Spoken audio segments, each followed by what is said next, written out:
So this is what is going on in Nigeria, and I want you to pay attention to the end of this video because Ribadu set up a committee that is now going from state to state to collaborate with the state governors to bring out terrorists into the society. So the massive injection, should I call it rehabilitation like the way they used to do? But that is not rehabilitation. You don't rehabilitate terrorists. There is a massive plan to rehabilitate terrorists into the society. Some rumors says their plan is to rehabilitate up to 1 million terrorists into the society before the election.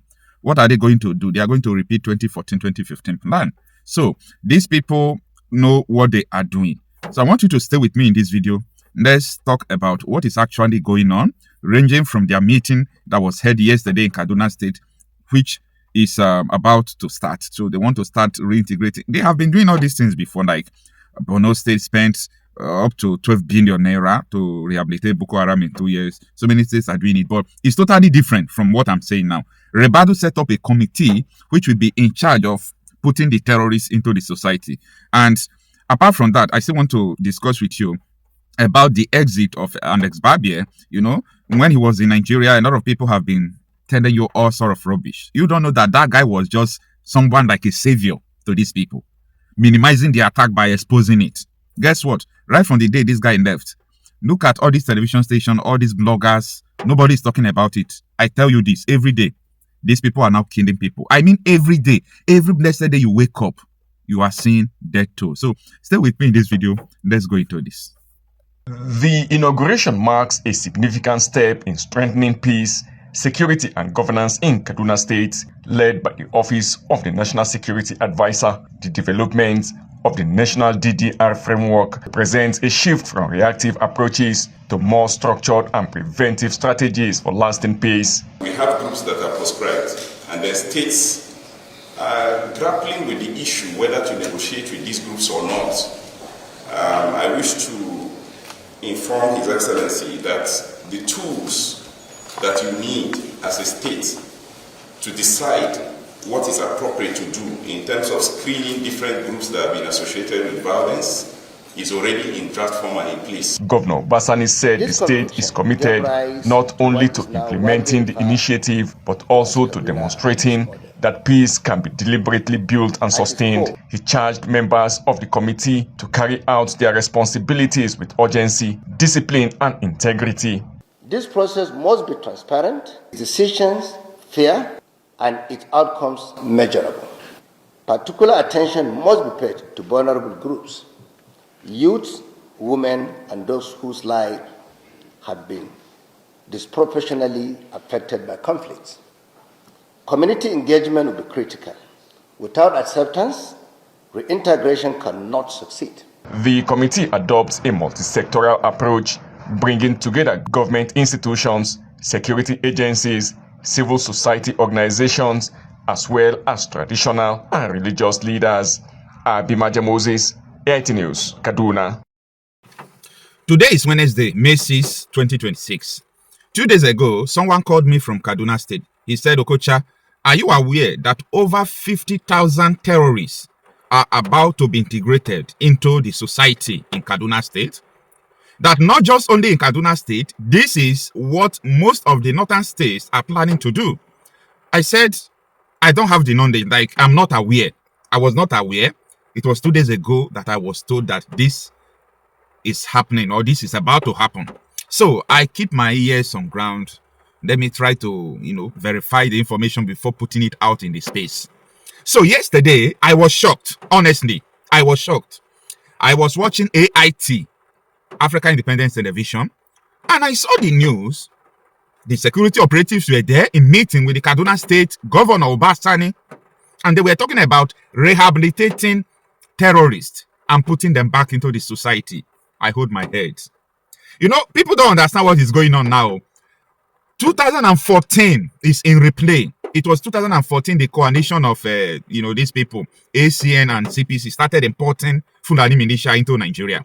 They did not deny importing it. So don't come here to talk rubbish because they did not deny that they didn't import it. They only say that they did not import them to destabilize Nigeria. They only imported them to come and vote for them.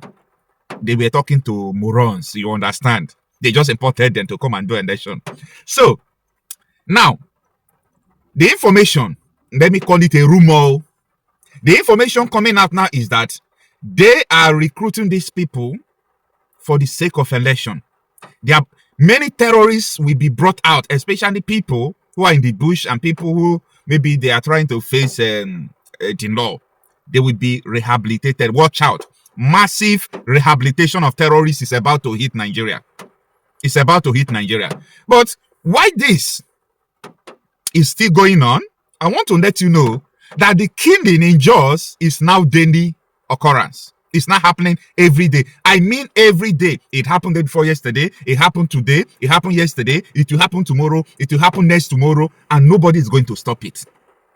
When so many Nigerians were joining all these terrorists, both people in uniform, both people in their houses, both people in the bush, to ask that American humanitarian, Alex Barbier, they were forcing this man to leave Nigeria. They were saying, oh, Alex Barbier is the problem. I told them that, listen, Alex Barbier is just trying to resist these terrorists, to expose what they are doing. This is also the same thing they did to Nnamdi Kanu. Ever since this guy leave, right from that day he left, every day killing, then who is talking about it? Go and watch the social media platforms of so many people who were saying that Alex Barbier have to leave. Nobody is now talking about the killing that is going on. Every day, people, every day, people are being killed and nobody is now talking about it. But they wanted the man to leave because the man was exposing it. The problem in Nigeria right now is that you dare not expose this agenda. You dare not expose this agenda to conquer the people. Don't do that. Don't expose that. Don't expose that. If you are trying to expose the agenda of the killings in Nigeria, you are gone. They will hold you. But the people who are killing them, just watch. They are rehabilitating all of them into the society. And I am still asking people, election will not stop this.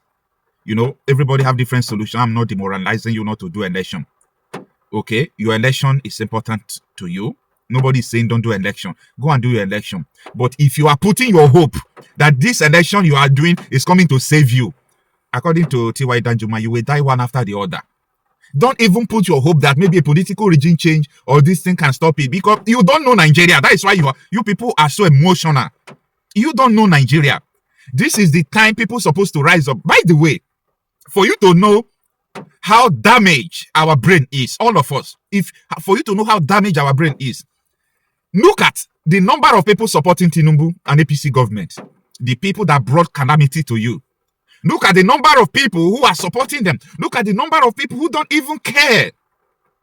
Look at the people who were trooping into what is it called, City Boys movement, City Boy movement. Who has bewitched us? We have been bewitched. This is beyond psycho conditioning. It's like we have been hypnotized. It's like we have been hypnotized. Just look at what is going on. Look at what is going on. This is what happened today. Look at what is going on. So let me explain to you what is going on in this video. So as you can see, these are the footages of human beings. They were just sitting down. I think you can also see one or two people crying there. They are in sober reflection. The reason why they are sitting like that is because 20 miles, pay attention to what I'm saying, 20 miles away from the center of Jos.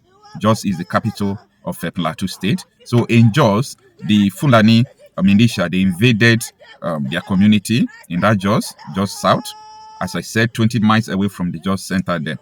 So they invaded it, and as usual, they take the life of 6 persons. So that is why they are there in sober reflection. They are crying. So this thing has been going on consistently. As I tell you before, like tomorrow again, it is still going to happen. Next tomorrow, it is still going to happen. This thing has nothing to do with maybe security measures, maybe the soldiers will come and all those things. So remember the current chief of defense staff, when he was the chief of army staff, right? Or is he now the chief of army staff? He said that even though you deploy all the whole military personnel to Plateau State, that they can't stop what is going on. Why? Because there is an underlying issues about this. The underlying issues is that agenda that I used to tell you people about. Now, a lot of people are waking up, but so many communities are yet to wake up. I know about 3 communities now in Plateau State who have armed themselves by vigilante way and so on and so forth. Right from that time till now, they have not experienced any attack, but these are the people who were experiencing attack before. Do you understand? These are the people who were experiencing attack before, but ever since then, they arm themselves. They have not experienced such thing again. So that is why we are urging people to wake up to the occasion of defending yourself. If police arrest you because you are defending yourself and they determine to take you to court or prison, you are lucky. No problem. Let's see what is going to happen. By the way, nobody is going to do that because you are not going to do it illegally. It is time for us to defend ourselves. Defending yourself is not an easy task. That is why I do encourage people, go for training, go vigilante training, register and carry your gun. If this village in Just South, this community, if up to 100 people have a gun, these people will not succeed. I know these things are not easy. I understand, but if you look the other way, it is easier. I got my own gun through this way. That is why I'm telling you to go and get your own. So I will not tell you what I can do or what I'm not doing. If you are waiting for the security operatives or the police army to come and save you, in the voice of T.Y. Danjuma, he said, you are going to die one after the other. But that might be overturned if you actually defend yourself. So I really pity, what is going on. I pity these people. Like, I feel so sad about it.